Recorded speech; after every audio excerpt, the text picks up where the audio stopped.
Proverbs chapter 5. Avoid promiscuity.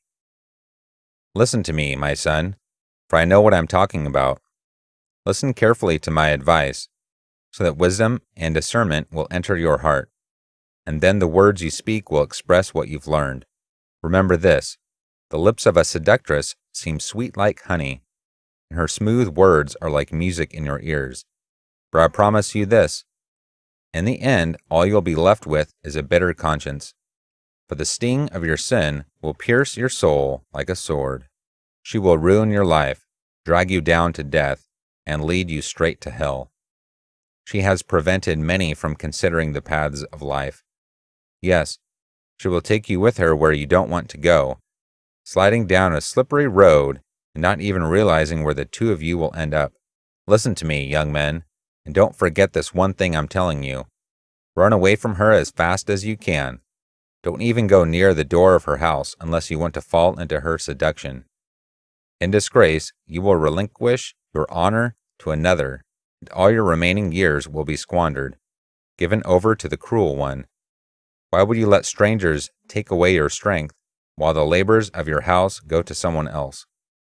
For when you grow old, you will groan in anguish and shame, as sexually transmitted diseases consume your body. And then finally you'll admit that you were wrong and say, "Only I had listened to wisdom's voice and not stubbornly demanded my own way, because my heart hated to be told what to do. Why didn't I take seriously the warning of my wise counselors? Why was I so stupid to think that I could get away with it? Now I'm totally disgraced and my life is ruined.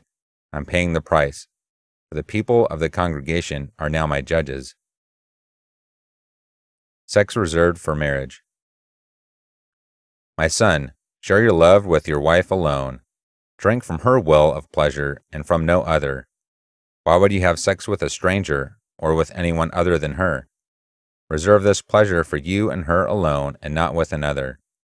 Your sex life will be blessed as you take joy and pleasure in the wife of your youth. Let her breasts be your satisfaction, and let her embrace intoxicate you at all times. Be continually delighted and ravished with her love. My son, why would you be exhilarated by an adulteress, by embracing a woman who is not yours? For God sees everything you do, and his eyes are wide open, as he observes every single habit you have. Beware that your sins don't overtake you, and the scars of your own conscience become the ropes that tie you up.